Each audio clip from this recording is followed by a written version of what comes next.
babies can have normal infantile colic. See, basically when there is passing of gas and baby evening time, they can develop colic. So for these babies, after feed every time burping the baby is very important. These babies also, to put them in a prone position and tap them in the back, that will also help them. And evening cry, which is very common for some babies who are prone for colic. And all these babies, for them breast milk is the best.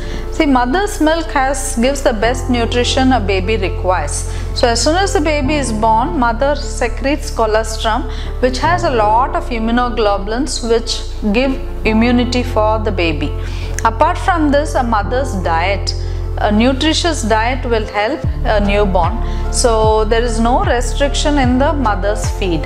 A mother can take a lot of vegetables, fruits, lot of green leafy vegetables, nuts, egg, fish, milk, curds. Take a healthy diet. You don't have to take large quantities of junk food, but take a healthy diet that will help in a newborn baby's nutrition through the milk.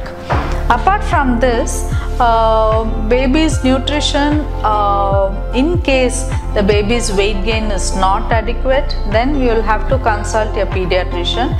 Every baby will require a monthly checkup to assess on the baby's weight, on the baby's development, if the mental development is good or no, all these things. And babies can normally develop something called physiological jaundice, which can occur on day 3 of life. This jaundice can go up or it can start coming down also beyond that. But same jaundice, if it goes very high, it can lead to problems in case where it can affect the brain also. So that is why just don't ignore a jaundice saying, okay, jaundice is normal, so I don't have to see the pediatrician. Better you check, so that if it is high, it needs to be treated. Apart from this, some of the mothers will have doubts regarding, is my milk sufficient for the baby? So basically it's a mother's natural reflex to secrete milk. So if a baby sucks, the sucking itself is a reflex for milk secretion. So when the mother is feeding the baby, always put the baby in a upright position where you keep the head end up when you feed the baby, so that when you lie down and feed the baby, babies can aspirate milk, so milk can go into the lungs. It can lead to problems. Apart from this, you can also have apart from aspiration pneumonitis, you can also have problems where baby can develop ear infections, ear pain, all these things. So always keep the head end up when you feed the baby, because this is the best position. I know it's very tiring for the mother where every 2 to 3 hours you will have to feed the baby. So try to sleep in and catch up on your nap whenever your baby is sleeping.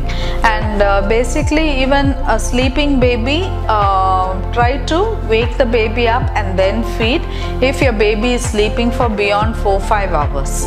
You better to continue with either a cycled feed, timed cycle in 2 to 3 hours gap, or demand feed. Whenever your baby cries and demands for a feed, you can feed the baby. But every time a baby cries, don't put the baby onto your breast. So because a crying baby is not always due to feed.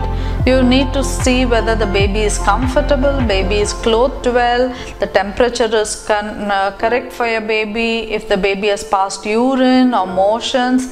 There are so many reasons for a baby to cry. So don't put all your crying babies onto breast for feeding. So these are a few tips. I will come on with you the next week. We'll discuss further.